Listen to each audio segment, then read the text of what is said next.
Assalamualaikum warahmatullahi wabarakatuh. Izin mengenalkan diri, nama saya Kepoyan Jakaria, unit kerja Balai Pengelola Transportasi Darat Sumatera Utara. Di sini saya gelombang 3, angkatan 19, dan kelompok 3. Di sini saya akan menjelaskan tentang memberi penilaian kepada bahasa Indonesia yang dilihat dari kelebihan, kekurangan, dan potensi masalahnya. Yang pertama, kelebihan bahasa Indonesia itu ya ada keanekaragaman budaya, sumber daya alam, dan bidang pariwisata.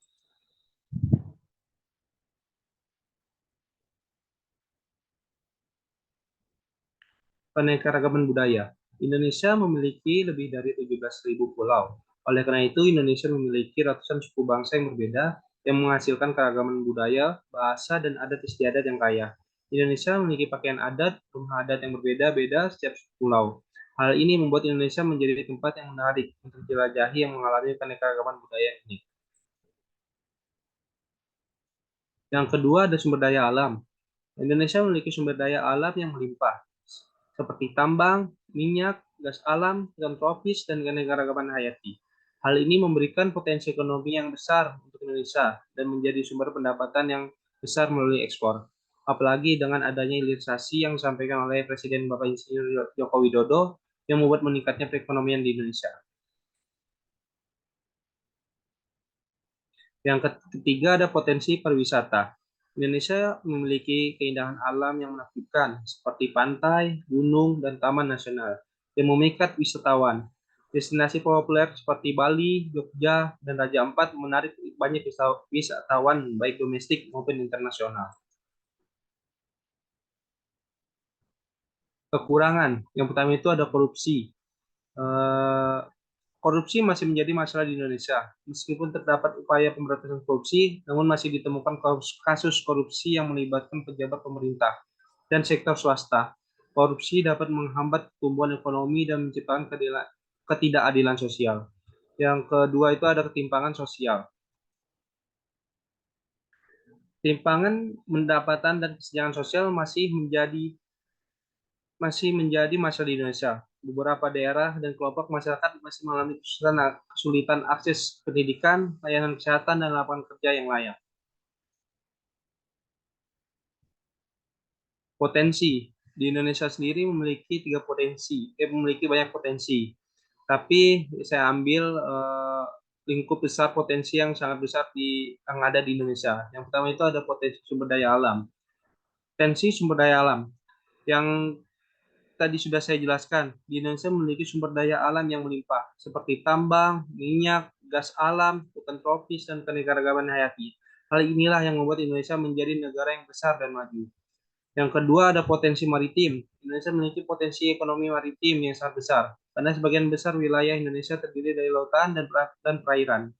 Potensi ini mencakup berbagai sektor ekonomi yang berkaitan dengan pemanfaatan sumber daya laut, perdagangan, pariwisata bahari, dan industri kelautan. Jika semua sektor ekonomi tersebut dimanfaatkan dengan baik, maka Indonesia bisa menjadi negara maritim terbesar. Yang ketiga, potensi pariwisata. Indonesia masuk ke dalam kategori negara kepulauan terbesar di dunia. Terdapat setidaknya 17.000 pulau dan dihuni 360 suku bangsa. Pulau-pulau ini membentang dari Sabang sampai Merauke dan menyimpan kekayaan domestik yang tidak ternilai harganya. Mulai dari hamparan laut yang biru hingga pegunungan yang menjulang tinggi. Banyak aset kekayaan yang ada di Indonesia membuat negara ini berpotensi menarik wisatawan yang berkunjung. Mulai dari wisatawan lokal hingga mancanegara membanjiri pariwisata Indonesia. Sektor pariwisata sendiri menjadi penyumbang devisi negara terbesar sehingga setelah sektor CPO dan batubara. Jika pariwisata Indonesia terus dikembangkan, maka Indonesia bakal mendapatkan keuntungan yang lebih besar dari sektor pariwisata.